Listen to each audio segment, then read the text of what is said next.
masyarakat itu begitu susah. Sembako yang disebutkan Pak Zainal tadi itu, kalau di masa Soeharto itu betul murah, segalanya murah sendiri. Dan itulah sebabnya mereka mengapa orang-orang bawah itu rindu sama Soeharto, rindu sama Orde Baru. Itu saya menemukan di masyarakat sendiri. Karena sekarang ini ada itu free market competition itu, pasar bebas. Adanya pemerintah seolah-olah tidak ada. Saya merasa itu sendiri. Saya suruh ke bawah itu ada nggak? Mengapa di Jakarta sekarang ini nggak ada tawuran? Padahal di tempat saya meneliti itu setiap hari 3 kali makan tawuran. Kemarin saya ajak Pak Pramuji, kita coba lihat itu orang daerah yang kumuh apa semua. Nggak ada sekarang tawuran. Ada trust yang mereka tanamkan pada Jokowi ini.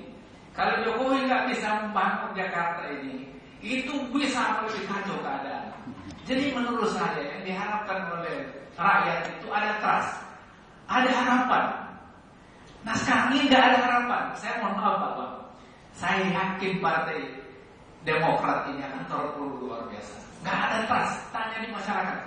Saya sebelum Anas Lensa saya katakan, yang harus dilakukan Demokrat itu turun sembako. Tapi ini kan nggak mungkin karena sistem yang ada ini.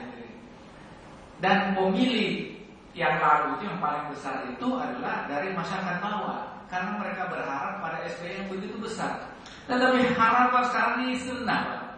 Mereka tengah mencari siapa itu yang akan membawa negeri ini ke arah yang lebih baik. Jadi pertama yang harus kita tumbuhkan itu adalah trust pada pemimpin-pemimpin, baik di DPR itu yang sekarang ini nggak ada orang mempercayai, termasuk juga di pemerintahan tidak ada. Yang mereka sekarang menunggu itu bukti-bukti nyata adalah Jokowi. Itu betul. Kalau Bapak menulis di YouTube itu sendiri menyebut Jokowi dengan Ahok itu langsung itu ribuan orang yang menontonnya itu sendiri. Artinya ada trust yang mereka harapkan pada pemimpin itu sendiri. Itu yang pertama. Kedua, yang paling berat kita hadapi ini adalah merubah mindset. Saya kira mindset itu pola berpikir kita. Saya juga kalau berhadapan dengan masyarakat bawah itu saya harus memberi optimisme kepada mereka. Saya kira kita hidupnya kan optimis itu.